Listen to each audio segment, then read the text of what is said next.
এই দুনিয়াকে যারা প্রাধান্য দিয়েছে, আল্লাহর হুকুম মানে নাই, নবীর তরিকা মেনে যারা চলে নাই, রাসূলের তরিকা মেনে যারা চলে নাই, নামাজ পড়ে নাই, আল্লাহর হুকুম মানে না, ওই সমস্ত মানুষের ঠিকানা হলো জাহান্নাম।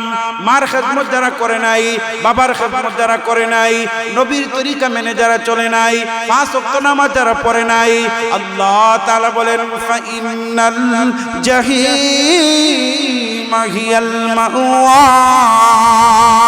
আল্লাহ রাব্বুল আলামিন বলেন তাদের ঠিকানা হলো জাহান্নাম। এখন আপনারা বলেন আমরা কার হুকুম মানব? আরো জোরে বলেন আমরা আল্লাহর হুকুমগুলো মানব। যদি আল্লাহর হুকুমগুলো মানি, নবীর তরিকা মেনে যদি চলি, এরপরের আয়াতের মধ্যে আল্লাহ বলেন ওয়া আম্মা মান খাফা মাকাম রাব্বিহি ওয়া নাহান النفس عن الهوى فإن الجنة هي المأوى। এই আয়াতের মধ্যে আল্লাহ রাব্বুল আলামিন বলেন যারা আল্লাহর সামনে দাঁড়ানোকে ভয় করেছে, যারা আল্লাহর সামনে দাঁড়ানোকে ভয় করেছে, আর গুনাহ করলেই শুধু অনুতপ্ত হয়েছে, লজ্জিত হয়েছে, শর্মিন্দা হয়েছে, গুনার কাজ করে ফেললেই সাথে সাথে তওবা করে নিয়েছে, আমি যে গুনাহ করলাম, আমি যে পাপ করলাম, আমি যে অন্যায় করলাম, আমি যে জুলুম করলাম, কে দেখেন বলেন? আরো জোরে বলেন আল্লাহ দেখেন। এই ভয় যদি কোন মুমিনের অন্তরের মধ্যে আসে, আল্লাহ তাআলা বলেন তাদের ঠিকানা হলো ফাইন্নাল জান্নাতা হিয়াল মাওয়া। আল্লাহ রাব্বুল আলামিন বলেন তাদের ঠিকানা হলো জান্নাত। আমরা আপনারা এখন সকলেই বলেন আমরা জান্নাতে যেতে চাই না জাহান্নামে যেতে চাই?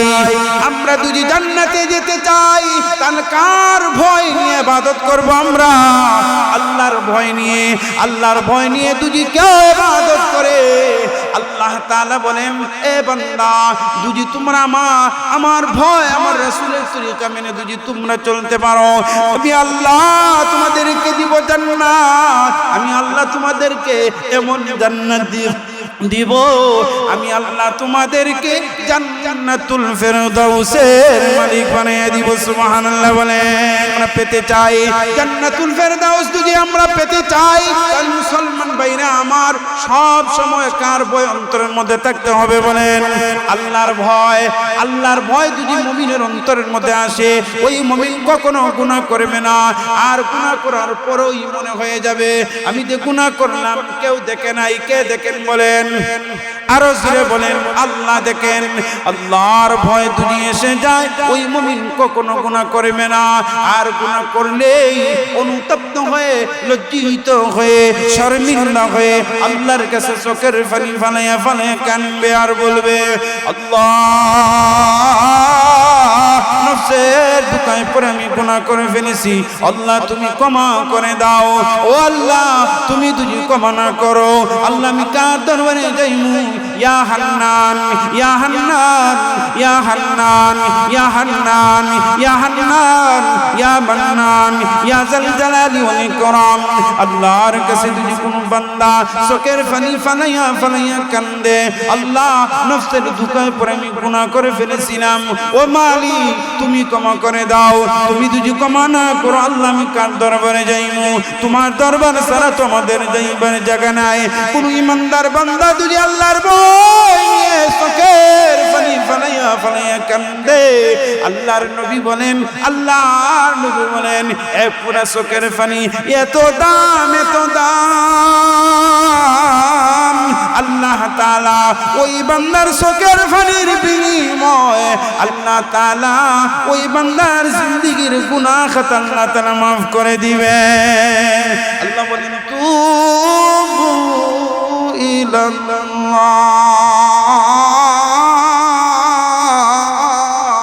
আল্লাহ রাব্বুল আলামিন বলেন এ বান্দা তোমরা দিল দিয়ে আল্লাহর কাছে যদি তোমরা তওবা করতে পারো, আল্লাহ তাআলা তওবাকারীদের জিন্দেগীর গুনাহ খাতা আল্লাহ মাফ করে দিবে।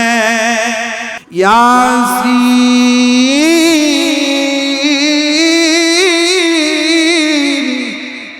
ওয়াল কুরআনিল হাকীম।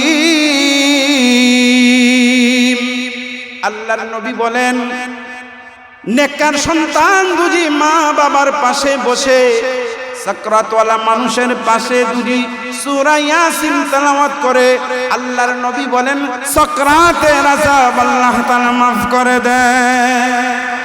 মুসলমান ভাইরা আমার, আজকে সন্তানের জন্য কত কিছু করতেছি রে ভাই। দলান কোঠা বানাইতেছি, ব্যাংক ব্যালেন্সের মধ্যে জমা রাখতেছি। এ বাবা, এ কলিজার টুকরা বাবারা, আপনার সন্তানের জন্য কত জায়গাগুলো রাখলেন, ঘর বানাইলেন, কত কিছু তৈরি করলেন। আপনি যদি মারা যান, মারা যাওয়ার পর আপনি হলেন 3,500 মাটির মালিক, ঠিক না বেটি বলেন? এই যে সম্পদ, এই সম্পদ কোনো কিছুই আপনার সাথে যাবে না।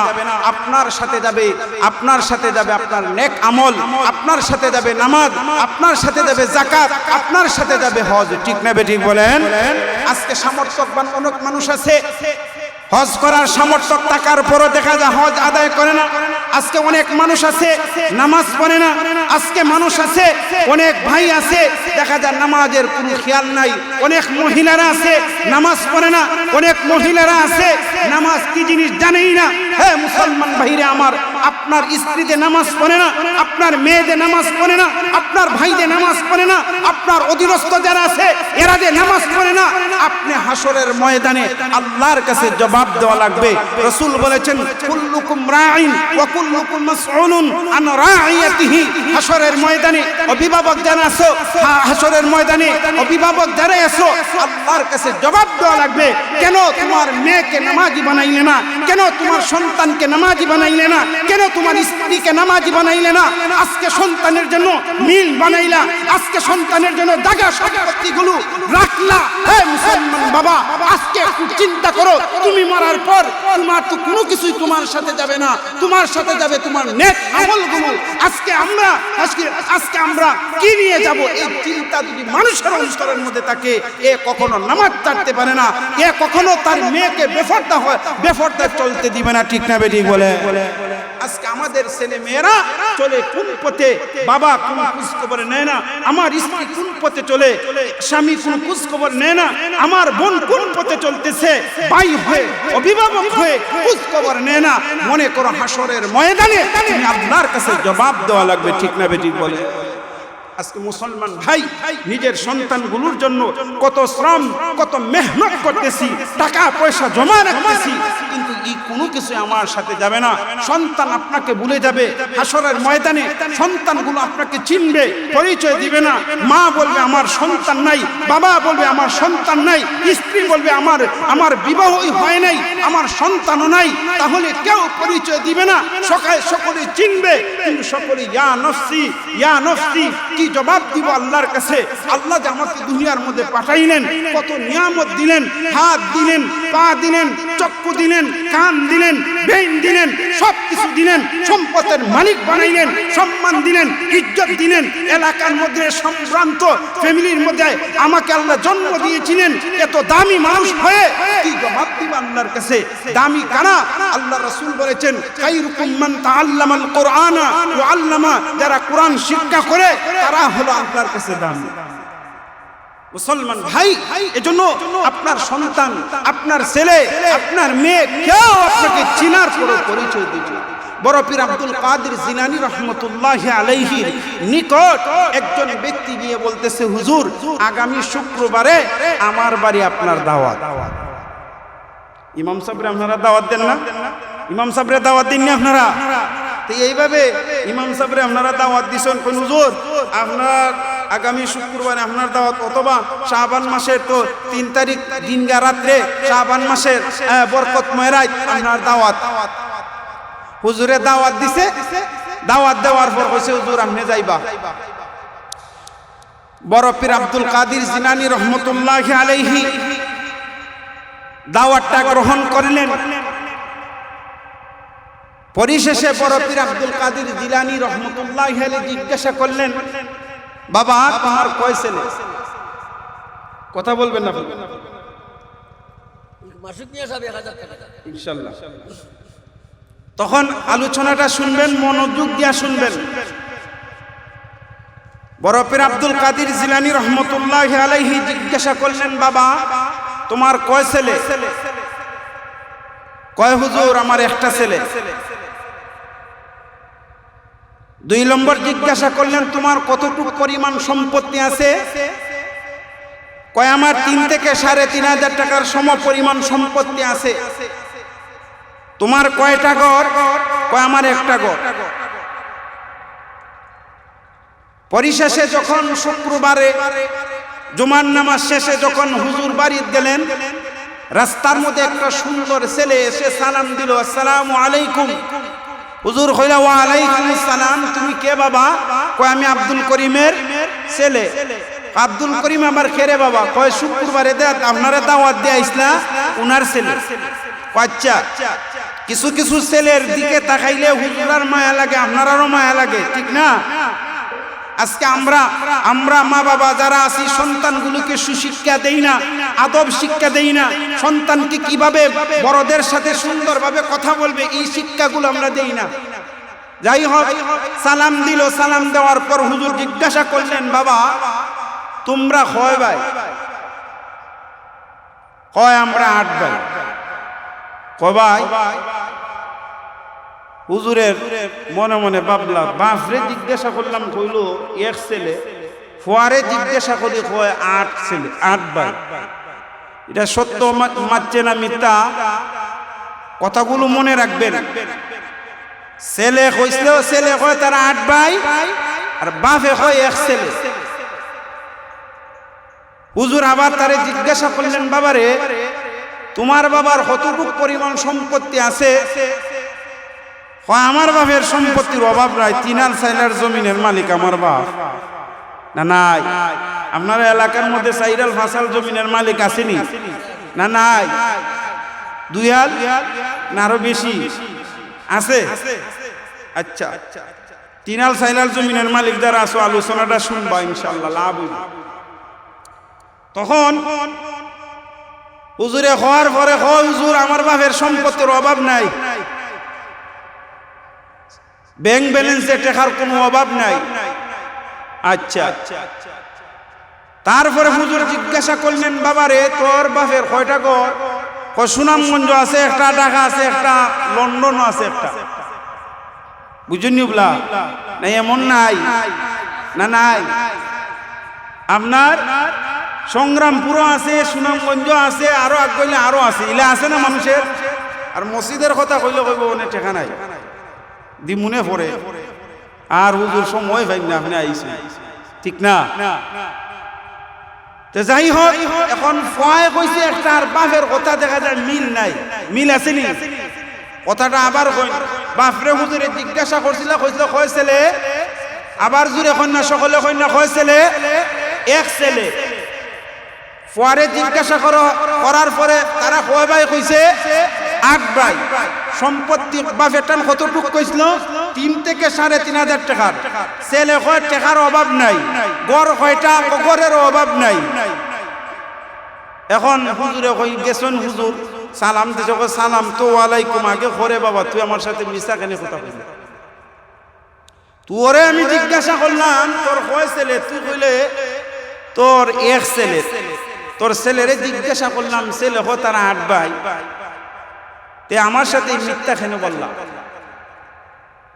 বড় পীর আব্দুল কাদের জিলানী রহমতুল্লাহি আলাইহি ওই ব্যক্তি বলল, হুজুর আমার 7টা সন্তান আছে, আরো ঠিক আছে, কিন্তু এইগুলোকে আমি সন্তান কেন বলি না হুজুর? এর কারণ হলো, একমাত্র কারণ হলো, আমার যে 7টা সন্তান আছে, এই সন্তানগুলো আমি বাবা, বৃদ্ধা বাবা, আমার স্ত্রী নাই, আমার সম্পত্তির কোনো অভাব নাই। ওই সন্তানগুলো, আমার যে 7টা সন্তান আছে, ওই সন্তানগুলো শুধু নিজে কিভাবে প্রতিষ্ঠিত হইবে, ধনবান হইবে, ঘরের মালিক হইবে, মিলের মালিক হইবে, শুধু জায়গা রাখবে, সম্পত্তি রাখবে, এই চিন্তায় থাকে। আমি যে বৃদ্ধা বাবা, আমার স্ত্রী নাই, আমি অসহায়, আমার সন্তানগুলো আমার কোনো খোঁজ খবর নেয় না, আমার সম্পত্তিগুলো শুধু ব্যয় করে বেফতে, আমার সন্তানগুলো আমার সম্পত্তিগুলো ব্যয় করে। আপনারা সকলে বলেন এমন সন্তান সমাজের মধ্যে আছে কিনা বলেন? বাবার সম্পদগুলো মদ খায়া, গাঞ্জা খায়া, ইবা খায়া, খারাপ কাজের মধ্যে সুদ ঘুষ খায়া বাবার সম্পত্তিগুলো ব্যয় করে, এমন সন্তান সমাজের মধ্যে আছে কিনা বলেন? নাই, সংগ্রামপুর নাই মনে হয়, আসেনি? আপনারা এলাকাতে আসেনি? না নাই। তখন কয় হুজুর আমি এগুলোকে সন্তান বলি না, আমার সন্তানগুলো নামাজ পড়ে না, আল্লাহর হুকুমগুলো মানে না, নাফরমানির মধ্যে লিপ্ত থাকে, সুদ খায়। সমাজের মধ্যে এমন সন্তান আছে কিনা বলেন? সুদ খাওয়া জায়েজ না হারাম? আরো জোরে বলেন, সুদ খাওয়া হারাম। যারা সুদ খাইবে, আল্লাহ রাসূল বলেছেন সর্বনিম্ন গুনাহ মায়ের সাথে জিনা করার সমতুল্য গুনাহ। নাউজুবিল্লাহ বলবেন না? তাহলে আপনার সন্তানগুলোর জন্য আজকে মাথার গাম পা পেলে সম্পদগুলো উপার্জন করলা বাবা। কলিজা টুকরা বাবারা, আপনার সন্তান এই সম্পদগুলো বেপথে চলবে, হারাম পথের মধ্যে চলবে। যদি সন্তানগুলো হারাম পথের মধ্যে চলে, মনে করো এত কষ্ট করে সম্পদগুলো উপার্জন করছিলা, নামাজ পড়লা না, আজান হইছে, কাজের মধ্যে লিপ্ত ছিলা, সকালবেলা গেছলা, সারাটা দিন ক্ষেতের মধ্যে খাটাইছো, টনটনা সিনের মধ্যে দেখা যায় থাকছো, তারপরও মসজিদের মধ্যে তুমি আসো নাই। বাবা, এত কষ্ট করে সম্পত্তিগুলো উপার্জন করলা, ওই সম্পদের জন্য হাসরের ময়দানে আল্লাহর কাছে তুমি জবাব দেওয়া লাগবে। ওই ব্যক্তি বলে, ও আব্দুল কাদের জিলানী, এজন্য আমি ওইগুলিকে সন্তান বলি না। কিন্তু একটা সন্তান, যে সন্তানকে আমি সন্তান বলি, যে সন্তান যে দ্বীন শিক্ষা অর্জন করেছে, নামাজ পড়ে, আমার ওই যে সন্তানটা এমন মহব্বত করে আমাকে, এমন ভালোবাসে আমাকে, আমার সন্তান তাহাজ্জুদের সময়, শীতে কনকনা সময় আমার সন্তান ওই পানিটা গরম করে, গরম করার পর আমার সন্তান আমাকে জাগিয়ে বলে, বাবা, ও বাবা, ঘুম থেকে উঠো বাবা, ফজরের সময় হয়ে গেছে। আমার সন্তান আমার খোঁজ খবর নেয়, আমার সাথে সুন্দর আচরণ করে, আমার খোঁজ খবর নেয়। আর ওদের সন্তান 7টা সন্তান আছে, এই সন্তানগুলো আমার কোনো খোঁজ খবর নেয় না। আপনারা সকলে বলেন এমন সন্তান সমাজের মধ্যে আছে কিনা বলেন? বাবা মা আছে ঘরের মধ্যে, বাবা সারাদিন কাজ কাম করে, মাও সারাদিন কাজ কাম করে, কিন্তু মার শান্তি নাই, বাবার শান্তি নাই। সন্তান আছে 4টা, সন্তানে বউ বাচ্চা নিয়ে সুখে আনন্দে বসবাস করে, ভালো আইটেমের খাবার খায়। মা জননী বাবা কেমন করে চলে, কিভাবে চলে, এমন সন্তান আছে, কুলাঙ্গার সন্তান সমাজের মধ্যে আছে। মা বাবার খোঁজ খবর নেয় না, আছে কিনা বলেন? না নাই। যারা মা বাবার অবাধ্য সন্তান আছে, তাদের দুনিয়ার মধ্যে বিপদ আছে, আখিরাতেও বিপদ আছে। আপনারা আর কষ্ট হইতাছে? ইমাম মালিক রহমতুল্লাহি আলাইহি একটা ঘটনা লেখছেন। উনি বড় আলিম ছিলেন, মালিক বিন দিনার রহমতুল্লাহি আলাইহি। উনি হজ করলেন। হজ করার পর ওনার মনে একটা তামান্না জাগলো, আমি যে হজ করলাম, এই বছর তো হাজার হাজার মানুষ হজ করছে, আমার হজটা কি কবুল হইছে? কার হজ কবুল হইছে? আল্লাহ কাছে কাকুতি মিনতি করতেছে, আল্লাহ এই বছর অসংখ্য মানুষে হজ করেছে, আল্লাহ কার হজ কবুল হইছে আর কার হজ কবুল হয় না আমি জানতে চাই। তখন এই বড় বুজুর্গ আল্লাহর কাছে হাত তুলছেন। রাত্রে বেলা আল্লাহ রব্বুল আলামিন স্বপ্নের মাধ্যমে জানিয়ে দিলেন, এই বছর মাত্র একজন ব্যক্তির হজ কবুল হয়েছে। এই রাত সারা হজে হাজার হাজার মানুষের হজ আদায় করছে, মাত্র একজনের হজ কবুল হয়েছে। আল্লাহর ওলি টেনশন, অসংখ্য মানুষে হজ করেছে, মাত্র অসংখ্য মানুষের হজ কবুল হয়েছে, কিন্তু একজন ব্যক্তির হজ কবুল হয় নাই। হুজুর টেনশন, তাহলে আমার হজ কি কবুল হয় নাই? পরের দিন এইভাবে আবার স্বপ্ন যুগে দেখলেন সকলের হজ কবুল হয়েছে, কিন্তু একজন ব্যক্তির হজ কবুল হয় নাই। হযরত হারুন রহমতুল্লাহ আলাইহি বড় বড় একজন আল্লাহর ওলি ছিলেন, ওনার নাম ছিল হারুন। হারুন রহমতুল্লাহ আলাইহির হজ কবুল হয় নাই। তখন আল্লাহর ওলি মক্কা নগরীর মধ্যে গেলেন, হারুনকে খুঁজলেন, জিজ্ঞাসা করলেন সমস্ত মানুষের হজ কবুল হয়েছে, ও হারুন তোমার হজ কবুল হয় না, এর কারণ কি? মানুষের কাছে জিজ্ঞাসা করেছিলেন হুজুর ওই ব্যক্তির আমল কেমন? সকলে বলে ও আল্লাহর ওলি, এ তো বড় ধার্মিক মানুষ, আল্লাহওয়ালা মানুষ, সারা রাত তাহাজ্জুদে কাটায় দেয়, সারা বছর নফল রোজা রাখে। কিন্তু আল্লাহর ওলি চিন্তিত হয়ে পড়লেন, এত একজন ভালো মানুষ কোন আমলের বিনিময়ে জাহান্নামে, তার আমল কবুল হয় না, তার হজ কবুল হয় না। পরিশেষে যখন তাকে জিজ্ঞাসা করলেন তোমার হজ কবুল হয় নাই, কেন তোমার হজ কবুল হয় না বলতে পারো? কয় হুজুর, আমার হজ কবুল না হওয়ার কারণ হলো আমি একজন মদকুর মানুষ ছিলাম, আমার বাবার সম্পত্তিগুলো বেফতের মধ্যে চলাইছি। এক রাত্রে আমি মদ খাইয়া বাড়ির মধ্যে আসলাম, আমার মা বলে এরে বাবা তুই যে হারাম পথের মধ্যে চলতেছস, তুই আমার সম্পদগুলো, তোর বাবার সম্পত্তিগুলো তুই বেফতে চলাইতেছ রে বাবা। তখন মা রাগে গুসায় বলছে আল্লাহ কি তোরে মরণ দেয় না? এইভাবে কথা বলার পর ওই যুবক, মদকুর যুবক, রাগে গুসায় মাকে এমন ভাবে প্রহার করলো। মা যখন রান্না করেছিল, মা রান্না করার সময় তখন ওই যুবক রান্নাঘরের মধ্যে আগুনের মধ্যে ফেলাইয়া দিয়েছিল। তখন তার স্ত্রী তাকে ঘরের মধ্যে নিল, দরজাটা তালা বন্ধ করলো। পরিশেষে যখন সকালবেলা মদ পান করার, তখন ওই মদ থেকে তার নিশা দূর হইল। তখন বলে কয় আমার মা কোথায়? কয় স্ত্রী বলে তুমি রাত্রেবেলা মদ খাইয়া তোমার মার সাথে তুমি বেয়াদবি করেছো, তোমার মাকে তুমি প্রহার করেছো। শুধু প্রহার করো নাই, গালি দেও নাই, তোমার মাকে তুমি এই রান্নাঘরের মধ্যে আগুনের মধ্যে জ্বলায় ফেলছো। সকালবেলা দেখে দরজা খুলে দেখা যায় মা জননী ঘুমাইয়া গেছে।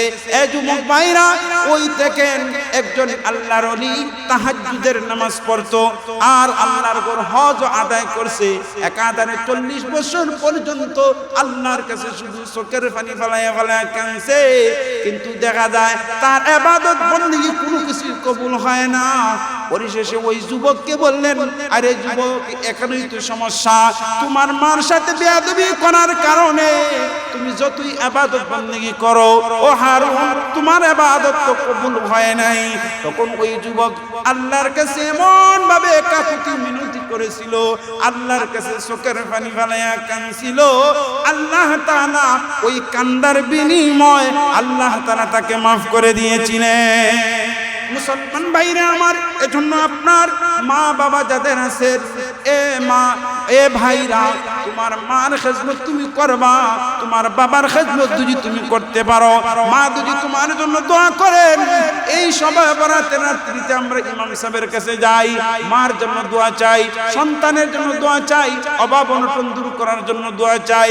এ যুবক, ইমাম সাহেবের কাছে যাওয়া দরকার নাই। যদি তোমার মা থাকে, যদি তোমার বাবা থাকে, ওই মার কাছে গিয়ে যদি তুমি দোয়া করতে পারো, মার কাছে যদি মার সেবা যদি তুমি করতে পারো যুবক, তাহলে ওই মা তোমার জন্য যদি দোয়া করেন, আল্লাহ তাআলা মার দোয়া ডাইরেক্ট আল্লাহ তাআলা কবুল করে নেন। আর মা যদি তোমার জন্য বদ্ধ করে যুবক, মনে করো দুনিয়ার মধ্যে তুমি অপমান অপদস্থ হইবা। এই যুবক, তুমি যতই ইবাদত বন্দেগী করো, তুমি যতই বুজুর্গই হও, যদি তোমার মা অসন্তুষ্ট থাকেন, বাবা যদি অসন্তুষ্ট থাকেন, তোমার দোয়া কবুল হইবে না, তোমার দোয়া কবুল হইবে না, তোমার অভাব দূর হইবে না, তোমার খালি মুসিবত, শুধু মুসিবত থাকবে রে বাবা। এ বাবা, আজ থেকে নিয়ত করো, মা যাদের আছে, বাবা যাদের আছে, যদি তুমি মার খেদমত করতে পারো, তাদের দোয়া যদি নিতে চাও, আজ থেকে সকলেই যাদের মা আছেন মার খেদমত সকলে করবেন তো ইনশাআল্লাহ। তাদের দোয়া নিবা, তাদের দোয়া যদি তোমরা নিতে চাও, যুবক খেদমত করা লাগবে। খেদমত যদি তুমি করতে পারো, মা তোমার জন্য অটোমেটিক দোয়া করবে, ঠিক না বেটি বলে? আজকে আমরা বদ দোয়া বেশি যুবকরা হইতেছে, বিয়া হইরই মারে বলে দেয়। এমন সমাজে এমন ছেলে আসেনি না নাই? আসেনি? মা মরলে মা পাওয়া যায়, বউ মরলে বউ পাওয়া যায় না, ঠিক না? মা মরলে মা পাওয়া যায় না, কি দেখো না? বউ মরলে বউ পাওয়া যায় না, বুঝুন না আমার কথা? অনেকে মা বললে মা পাওয়া যায় না রে বাবা, বউ মরলে বউ পাওয়া যায়, ঠিক না? মা মরলে মা পাওয়া যায় না, বউ মরলে বড় অভাব নেই। আপনি বিয়া করে আনছো, বউ যদি টেকা দিতে পারো, জামাই আসসালামু আলাইকুম, আই লাভ ইউ, আর টেকা না দিলে কইব জামাই আমার সুবিধা না, খালি মার কথা শুনে আর বইনান্তের কথা শুনে, ঠিক না বেটি? আর বউরও দুই আই লাভ ইউ টু, মা আমার কিতা, ঠিক না? এমন নাই না? না উগরা আসেনি? এরে যুবক, মা এমন একজন মা দিল দিয়ে সন্তানের জন্য দোয়া করে। আপনি বাজারও যান, 11টা হইলে 12টা হইলে হবে আমার ফোয়া কয়, মা ঘুমায় না। আর বাজার থেকে আইয়া 11টার সময় বউরে ডাকতে ডাকতে বউ হয়, ঠিক না?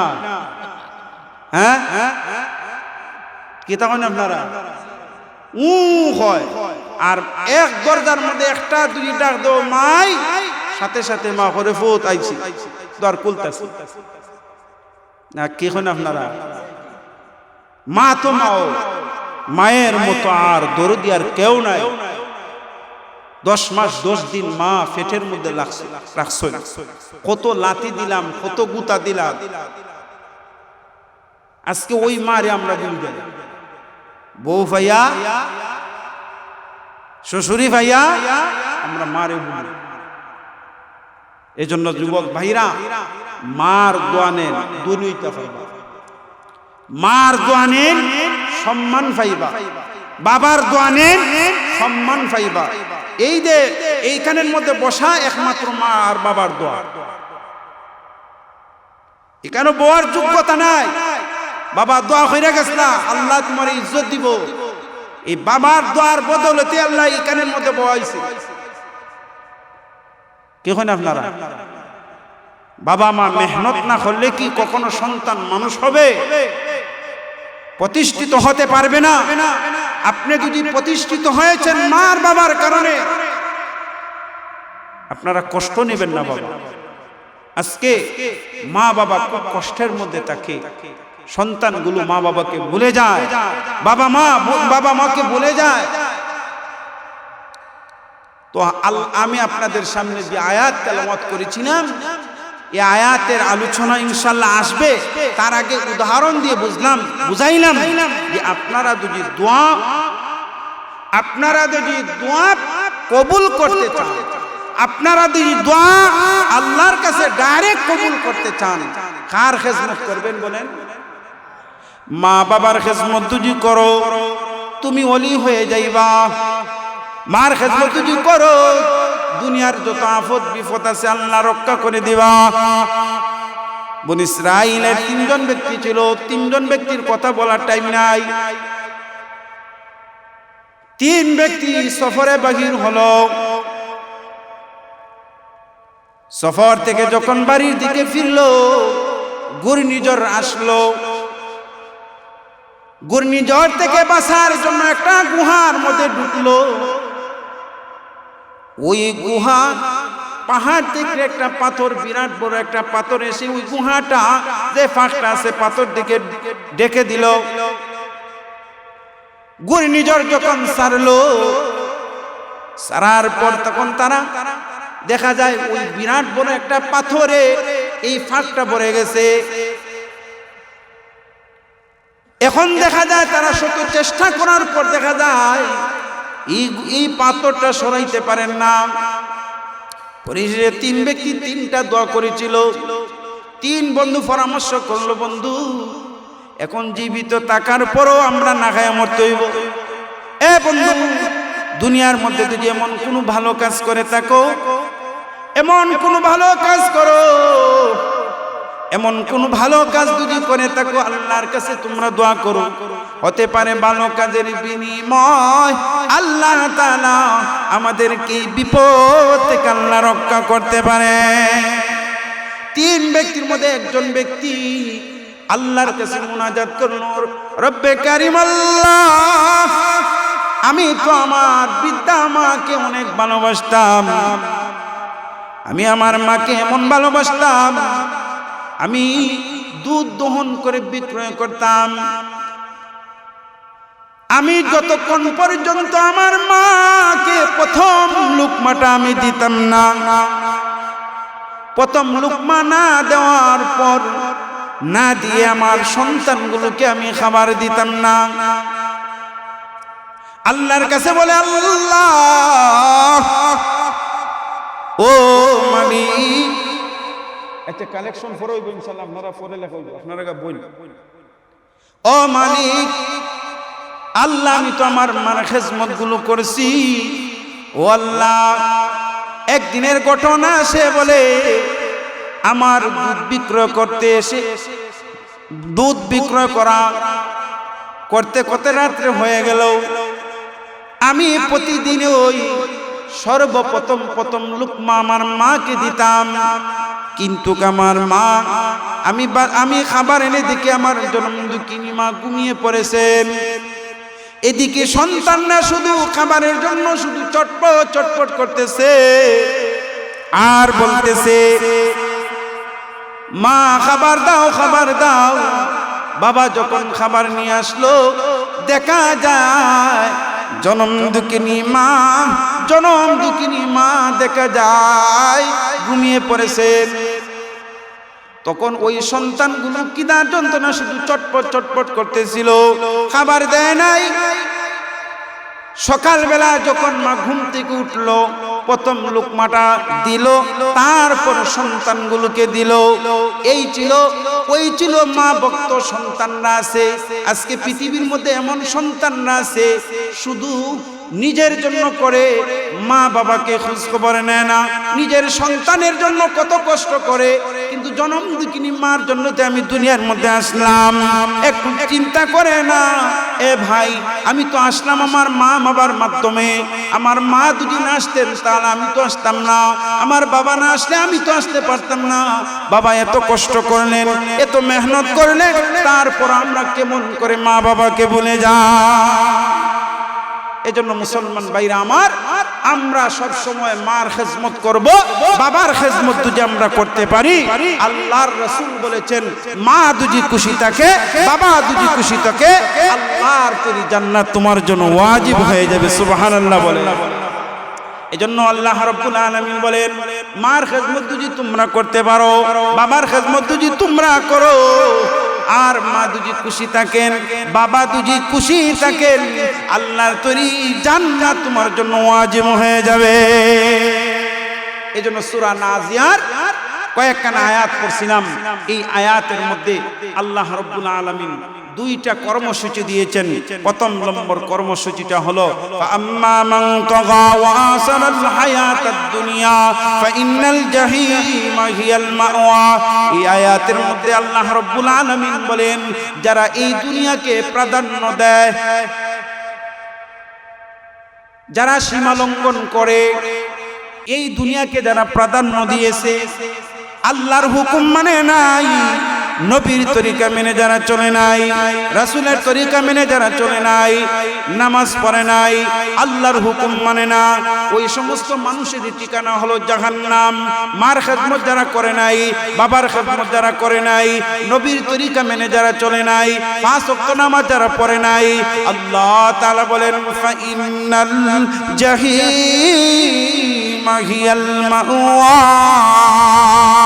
আল্লাহ রাব্বুল আলামিন বলেন তাদের ঠিকানা হলো জাহান্নাম। এখন আপনারা বলেন আমরা কার হুকুম মানব?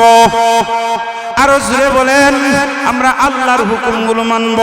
যদি আল্লাহর হুকুমগুলো মানি, নবীর তরিকা মেনে যদি চলি, এরপরের আয়াতের মধ্যে আল্লাহ বলেন ওয়া আম্মা মান খাফা মাকাম রাব্বিহি ওয়া নাহান নাফসা আনিল হাওয়া ফাইন্নাল জান্নাতা হিয়াল মাওয়া।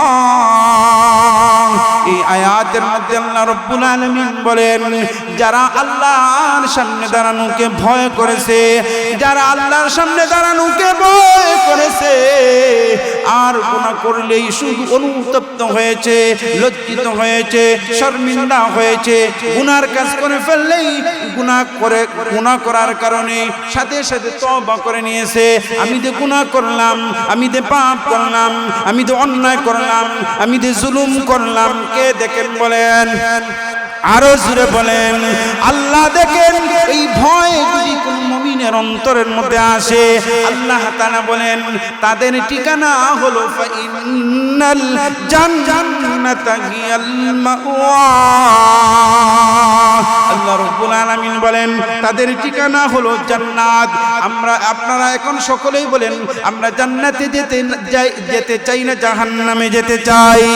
আমরা যদি জান্নাতে যেতে চাই তাহলে কার ভয় নিয়ে ইবাদত করব? আমরা আল্লাহর ভয় নিয়ে।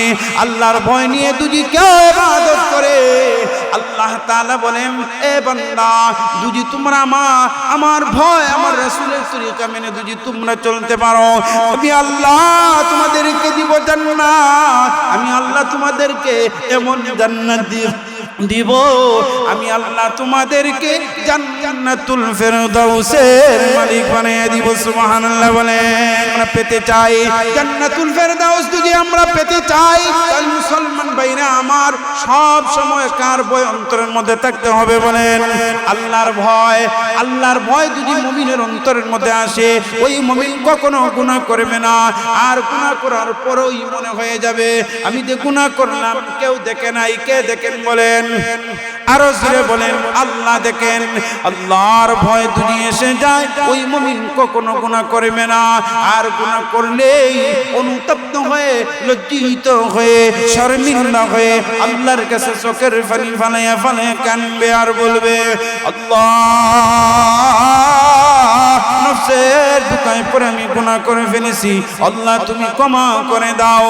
ও আল্লাহ তুমি যদি ক্ষমা না করো, আল্লাহ আমি কার দরবারে যাইমু? ইয়া হান্নান, ইয়া হান্নান, ইয়া হান্নান, ইয়া হান্নান, ইয়া হান্নান, ইয়া মান্নান, ইয়া জাল জালালি ওয়াল ইকরাম। আল্লাহর কাছে যদি কোনো বান্দা চোখের পানি ফালাইয়া ফালাইয়া কান্দে, আল্লাহ নফসের দুকায় পরে আমি গুনাহ করে ফেলেছিলাম, ও মালিক তুমি ক্ষমা করে দাও। তুমি যদি ক্ষমা না করো, আল্লাহ আমি কার দরবারে যাইমু? তোমার দরবার ছাড়া তো আমাদের যাইবার জায়গা নাই। কোন ইমানদার বান্দা যদি আল্লাহর ভয় নিয়ে চোখের পানি ফালাইয়া ফালাইয়া কান্দে, আল্লাহর নবী বলেন, আল্লাহর নবী বলেন এ পুরা চোখের পানি এত দাম, এত দাম। আল্লাহ তাআলা ওই বান্দার চোখের পানির বিনিময়ে আল্লাহ তাআলা ওই বান্দার জিন্দেগীর গুনাহ খাতা আল্লাহ তাআলা মাফ করে দিবে। আল্লাহ বলেন তুবু ইলাল্লাহ।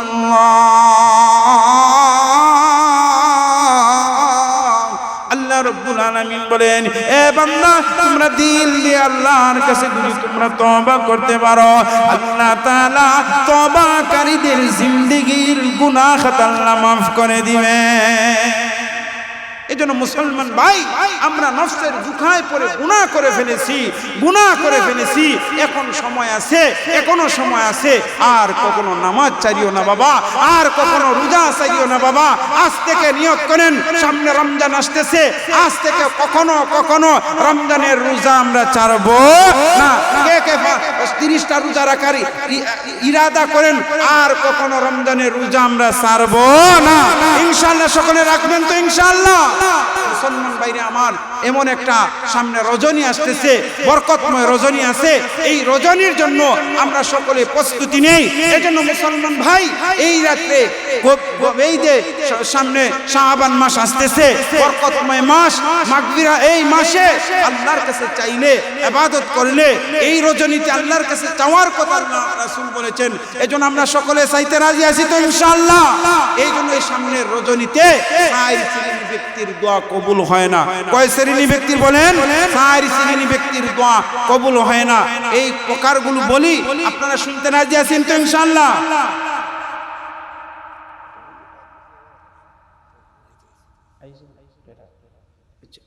এই জন্য মুসলমান ভাইরা, 4 শ্রেণী মানুষের কথা বলি আপনাদের। এই যে সামনে রজনী, 4 শ্রেণী ব্যক্তির দোয়া কবুল হয় না। কয় শ্রেণী? 4 শ্রেণী। এই শ্রেণীগুলো আপনাদেরকে বলি, সময় সংকীর্ণ, সময় অতি, আপনাদের 3-4 মিনিটের ভিতরে আমি কথাগুলো বলি। এক শ্রেণী হলো যারা হিংসুক ব্যক্তি আছে, হিংসুকের দোয়া আল্লাহ কবুল করেন। হিংসুক আছে না সমাজের মধ্যে? ভাইয়ের সাথে মিল নাই, বোনের সাথে মিল নাই, আপনজনের সাথে মিল নাই, প্রতিবেশীর সাথে মিল নাই, এমন মানুষ সমাজের মধ্যে আছে কিনা বলেন? হিংসুকের দোয়া আল্লাহ কবুল করেন। যারা হিংসা করে, এই হিংসুকের দোয়া আল্লাহ কবুল করবেন। 2 নম্বর হলো যারা আল্লাহর সাথে শিরিক করে, শিরিককারীর দোয়া আল্লাহ কবুল করেন। 1 নম্বর হিংসুক, 2 নম্বর আল্লাহর সাথে যারা শরীক করে, 3 নম্বর হলো মা বাবার অবাধ্যকারী সন্তানের দোয়া আল্লাহ কবুল করেন। 4 নম্বর হলো যারা মদ পান করে, মদকুরের দোয়া আল্লাহ কবুল করেন। তাহলে মুসলমান ভাইরা আমার, এই যে গভীর রজনী, বরকতময় মাস, আমরা সকলেই তো মা বাবাকে ভালোবাসেন। যাদের মা নাই, বাবা নাই, যারা অন্ধকার কবরে আছেন, তাদের মহব্বতে মসজিদ কার ঘর বলেন? আল্লাহর ঘর। আল্লাহর ঘরে মহব্বতে আমরা দুজি সকলেই, মা নাই, বাবা নাই, মা বাবার রুহের মাগফিরাতের কামনায় আমরা সকলেই কিছু আল্লাহর ঘরে দান সদকা করতে রাজি আছি তো ইনশাআল্লাহ? মুসলমান ভাইরা আবার, মা বাবা অন্ধকার কবরে আছেন, অন্ধকার কবর, সাপ বিচ্ছুর ঘর, পোকামাকড়ের ঘর। ওই কবরের মধ্যে আমার মা আছেন, বাবা আছেন, কোন অবস্থার মধ্যে আছেন কেউ আমরা জানি না। পৃথিবীর খবর মিনিটের মধ্যে নেওয়া যায়, কিন্তু 3.5 হাত মাটির নিচের খবর নেওয়া যায় না। এজন্য জাহান্নাম খুব ভয়ানক, কবরের আযাব খুব ভয়ানক আযাব। এজন্য আমরা সকলেই কবরের আযাব থেকে যদি বাঁচতে চাই, মা বাবা অন্ধকার কবরে আছেন, এই কবর থেকে যদি মুক্তি পেতে চান, তাহলে মা বাবার রুহের মাগফিরাতের জন্য মসজিদে কিছু দান সদকা করতে রাজি আছেন তো ইনশাআল্লাহ? কে কে আছেন হাত তুলে দেন তো, আল্লাহরে দেখান। ইনশাআল্লাহ সকলেই মা বাবার রুহের মাগফিরাতের জন্য দান সদকা করতে রাজি আছেন তো ইনশাআল্লাহ? এজন্য মুসলমান ভাই,